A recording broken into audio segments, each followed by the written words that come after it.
అనుభూతులన్నీ కూడా యేసు నామములో దూరం అయిపోతాయి. నీ ఇల్లు శుభ్రపరచుకుంటే అనగా నీ ఇల్లు తెరవబడడం అనేది ఏంటంటే నీ తలుపు తెరవడం అనేది అంటే నీ హృదయం తెరవబడాలి. నీ ఇల్లు అంటే నీ హృదయం తెరవబడడం అంటే నీ తలుపు తెరవబడము. నీ తలుపు ఎప్పుడైతే తెరుస్తున్నావో ఆ ఇల్లు కూడా ఈ సూర్య కిరణాల ద్వారా ఇల్లంతా వెలుతురుగా కనిపించాలి. ఆమేన్ చెప్పండి హల్లెలూయా. సూర్య కిరణాల ద్వారా నీ ఇల్లంతా వెలుతురుగా కనిపించాలి. మలాకి గ్రంథము 2వ అధ్యాయము 4వ అధ్యాయం 2వ వచనంలో మంచి మాట రాస్తారు. చూడండి అక్కడ త్వరగా చదవండి. మలాకి గ్రంథము 4వ అధ్యాయము 2వ వచనం చదవండి త్వరగా.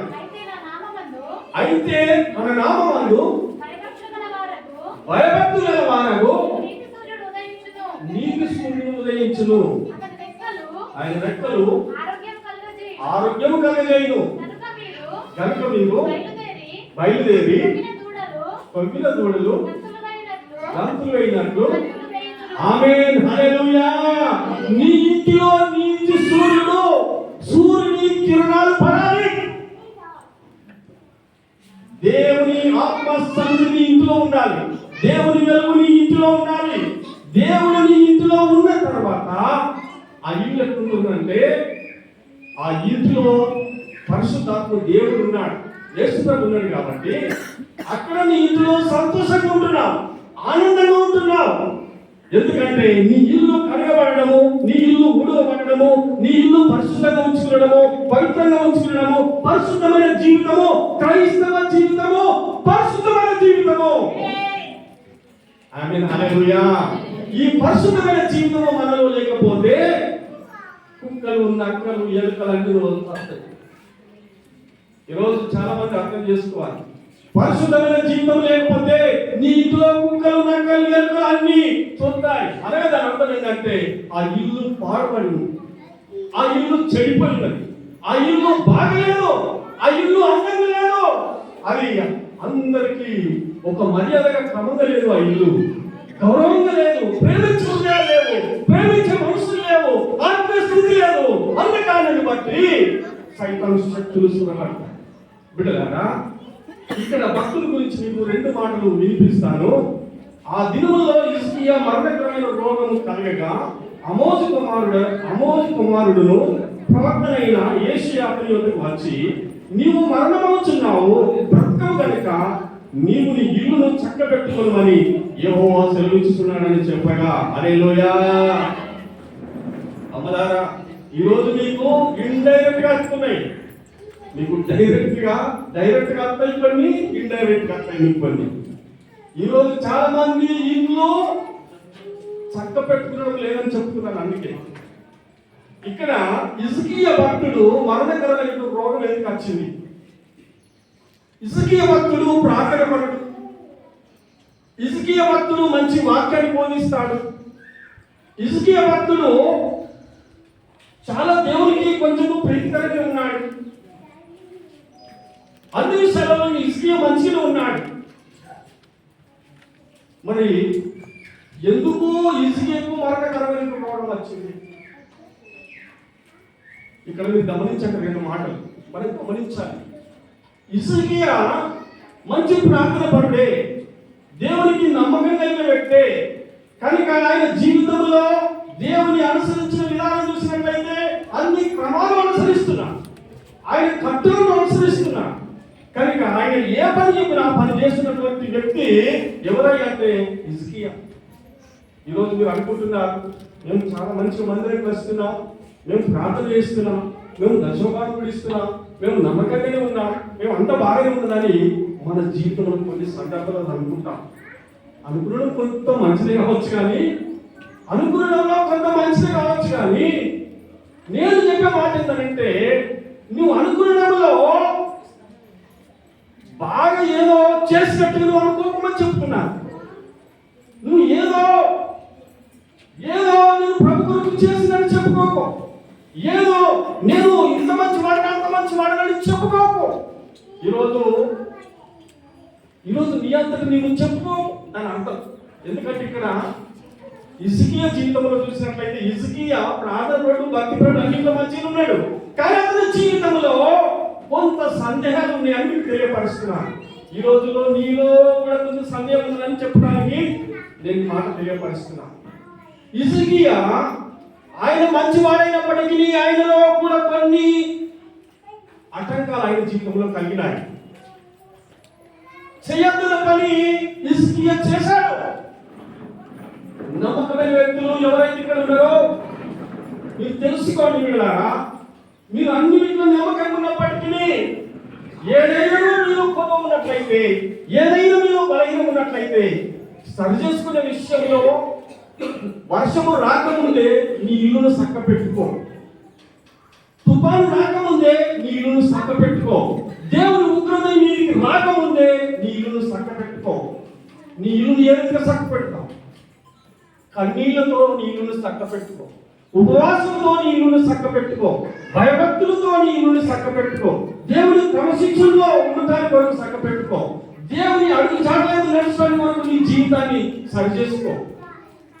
ఇక్కడ హిజ్కియా జీవితంలో అన్ని బాగున్నప్పటికీ కొంత కొరవ అతనిలో కనిపించింది.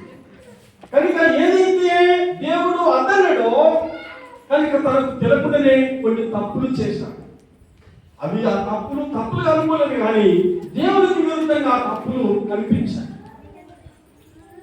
అన్యులతో స్నేహము, అన్యులతో సంబంధము, అన్యులతో సావాసము, అన్యులతో కనుక కొన్ని సంబంధాలు పెట్టుకున్న కారణం కూడా మనకు రిటర్న్ అవుతాం.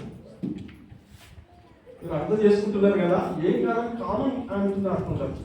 కొంతమంది కామన్ అంటున్నారు. కామన్ అంటే ఈ లోకంలో కామన్, కానీ పరలోకంలో ఉండదు. కామన్ పరలోకంలో నీ మంచి పనులను బట్టి, నీ మంచి నడవడికను బట్టి, నీ మంచి ప్రవర్తనను బట్టి, నీ భయభక్తులను బట్టి, నీ ఇల్లును శుభ్రం చేసుకున్న విధానాన్ని బట్టి పరలోక రాజ్యంలో నీకు స్థానం ఉంటుంది. కానీ కామన్గా అంత అర్థం కొంతమంది అన్నట్టుగా మనం అంత మిక్సింగ్ లో ఉన్నాం అనుకోండి. ఈ మిక్సింగ్ అనేది లోకంలోనే గతించిపోతాయి. ఈ మిక్సింగ్ అనే జీవితము, కలగలుపుతామనేటువంటి జీవితము లోకంలో కలిసిపోతుంది. అందుకే బైబిల్ చెబుతున్నది హిజ్కియా గురించి మనకు తెలియపరిచేది ఏంటంటే, ఆదిలో హిజ్కియాకు మరణకరమైన రోగం కలగగా ఆమోజు కుమారుడును ప్రవక్త అయిన యేషయా అతని వద్దకు వచ్చి, నీవు మరణమవుతున్నావు, బ్రతకవు గనుక నీ ఇల్లును చక్కపెట్టుకోమని యెహోవా సెలవిస్తున్నాడని చెప్పగా, హెచ్చరిక. దేవుడు హెచ్చరికలు చేసినప్పుడు వినాలి. దేవుడు చాలా మందికి హెచ్చరికలు చేస్తాడు. అమ్మా, దేవుడు నిన్ను గద్దిస్తాడు అన్నప్పుడు ఏం చెప్తావు? నువ్వు నన్ను ఎందుకు గద్దిస్తాడు? నువ్వు అయ్యగారు ఏం మాట్లాడుతున్నావు అని తిరగబడకూడదమ్మా. దేవుడు గద్దిస్తాడు. కొన్ని సందర్భంలో దేవుడు నన్ను గద్దిస్తున్నాడు, మిమ్మల్ని కూడా గద్దిస్తాడు. నన్ను కొడుతున్నాడు దేవుడు, మిమ్మల్ని కూడా కొడతాడు. మనల్ని కొట్టి సరి చేస్తాడు. మన ఇంటిలో బెత్తం ఉండాలి, అనగా మన కుటుంబంలో బెత్తం ఉండాలి, మన సంఘంలో బెత్తం ఉండాలి. మనం భయభక్తులు కానీ ఉండటానికి, క్రమశిక్షణగా ఉండటానికి దేవుని సన్నిధానంలో భయపడాలి. మనం దేవునికి లోబడాలి. అందుకే ఇక్కడ హిజ్కియా జీవితంలో ఈ మాట చెప్పినప్పుడు ఏమనిపించింది? ఇల్లును చక్కబెట్టుకోమని యెహోవా సెలవిస్తున్నాడని చెప్పగా అతడు తన ముఖమును గోడ తట్టు తిప్పుకొని, యెహోవా యథార్థ హృదయుడనై సత్యముతో నీ సన్నిధిని నేను ఎట్లు నడుచుకుంటునో, నీ దృష్టికి అనుకూలంగా సమస్తము నేను ఎట్లు జరిగించుతునో కృపతో జ్ఞాపకం చేసుకోమని హిజ్కియా కన్నీరు విడుస్తూ యెహోవాకు ప్రార్థన చేసిను. హల్లెలూయా. మంచి మాటలు చెప్తున్నాడు ఇక్కడ.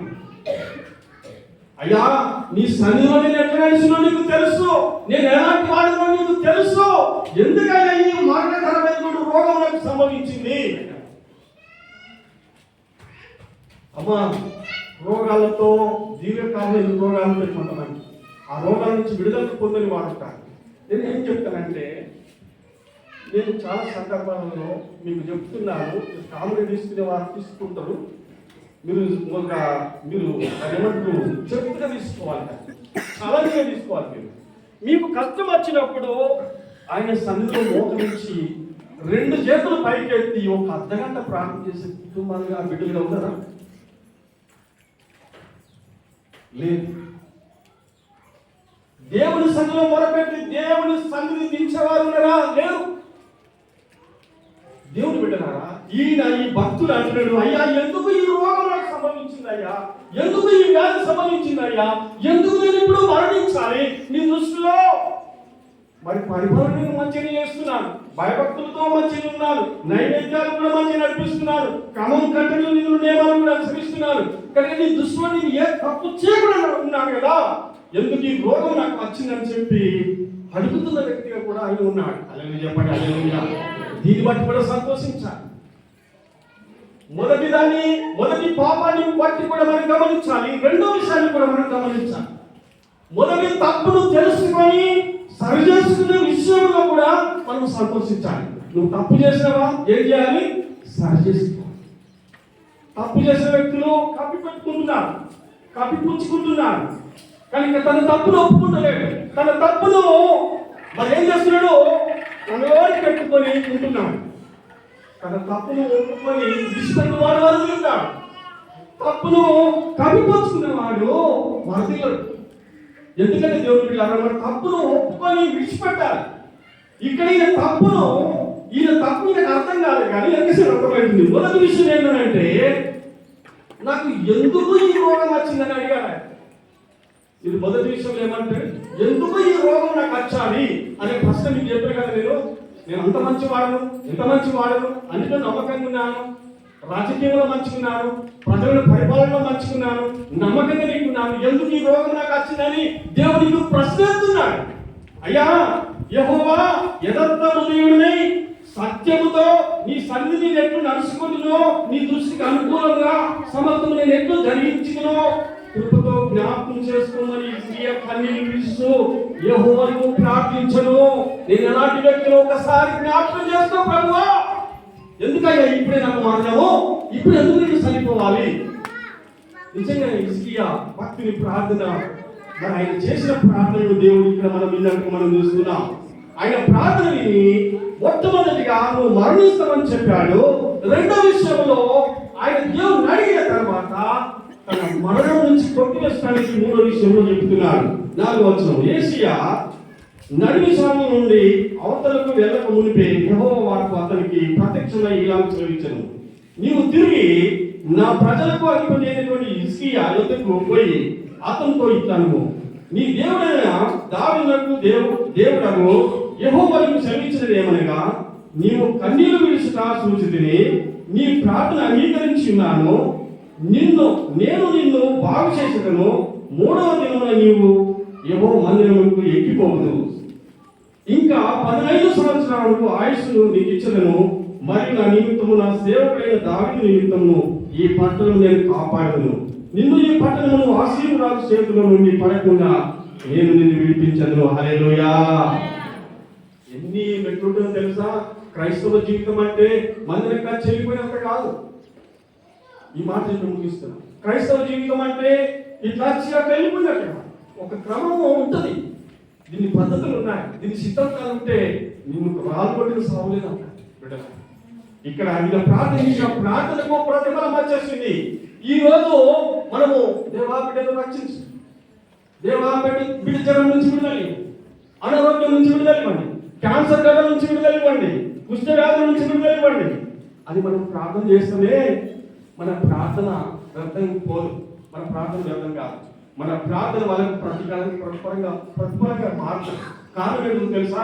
క్యాన్సర్ గడ్డలతో బాధపడ్డ వారు కూడా స్వస్థత పొందుతారు, మరి కుష్ఠరోగంతో బాధపడ్డ బిడ్డలు కూడా స్వస్థత పొందుతారు, కానీ అనేకమైన జ్వరాలతో బాధపడిన బిడ్డలు కూడా స్వస్థత పొందుతారు, అనేక రోగాలతో రోగగ్రస్తులతో ఉన్నటువంటి వారందరూ స్వస్థత పొందుతారు.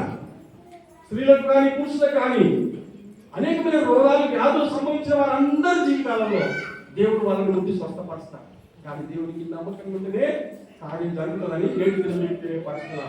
హిజ్కియా దేవుడు చెప్పాడు, నేను ఎలాంటి వాడినో ఎలాంటి మనిషినో, నేను ఈ రాజకీయ విషయంలో నేను నమ్మకంగా ఉన్నాను ప్రభు, నన్ను ఎందుకు మనం అప్పచెప్తున్నావు అని చెప్పి కన్నీరు విడుస్తూ గోడతాటు తిరిగి తల గుద్దుకొని బాదుకొని ప్రభు నన్ను బతికించు, నన్ను ఎందుకు మరణానికి అప్పచెప్తున్నావు అని ఎప్పుడైతే ప్రార్థన చేశాడో దేవుడు హిజ్కియా ప్రార్థన విన్నాడని, హిజ్కియా కన్నీళ్లు తుడిచాడని హిజ్కియాకున్నటువంటి మరణకరమైన రోగం నుంచి దేవుడు విడిపించాడు. గట్టిగా చప్పట్లు కొడదాం.